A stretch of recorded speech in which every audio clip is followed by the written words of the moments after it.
ಧಾರವಾಡದ ಗುಲಗಂಜಿಕೊಪ್ಪದಲ್ಲಿ ಕಾಮಣ್ಣನ ಮೂರ್ತಿ ದಹಿಸಿ ಕಲರ್ ಬಣ್ಣದಲ್ಲಿ ಮೆಂದೆದ್ದ ಜನತೆ. ಪೇಡಾನಗರಿ ಧಾರವಾಡದಲ್ಲಿ ಹೋಳಿ ಹಬ್ಬದ ಸಂಭ್ರಮ ಜೋರಾಗಿದೆ.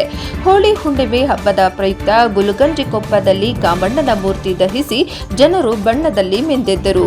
ಸಾಂಪ್ರದಾಯಿಕ ಪದ್ಧತಿಯಂತೆ ಹಲಿಗೆ ಬಾರಿಸುತ್ತಾ ಸಕಲ ವಾದ್ಯ ಬಾರಿಸುವ ಮೂಲಕ ನೈವೇದ್ಯ ತಂದು ಕಾಮಣ್ಣ ದೇವರಿಗೆ ಅರ್ಪಿಸಿ ಜೈಕಾರ ಹಾಕಿ ಕಾಮಣ್ಣನ ಮೂರ್ತಿ ಸುತ್ತಲೂ ಕುಳ್ಳು ಕಟ್ಟಿಗೆ ಒಟ್ಟಿ ಕಾಮಣ್ಣನ ಮೂರ್ತಿಗೆ ಅಗ್ನಿ ಸ್ಪರ್ಶ ಮಾಡಲಾಯಿತು.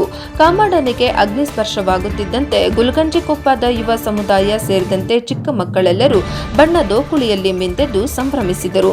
ಇನ್ನು ಧಾರವಾಡದಲ್ಲಿ ಇಂದು ಬಹುತೇಕ ಬಣ್ಣದೋಕುಳಿ ನಡೆಯುತ್ತಿದ್ದು, ಯಾವುದೇ ಅಹಿತಕರ ಘಟನೆ ನಡೆಯದಂತೆ Hubballi Dharwad police commissioner rate ವತಿಯಿಂದ ಪೊಲೀಸ್ ಬಿಗಿ ಬಂದೋಬಸ್ತ್ ಕೈಗೊಳ್ಳಲಾಗಿದೆ. ವರದಿ ಸಂತೋಷ್ ಮೇದರ್, NKS TV4 ಧಾರವಾಡ.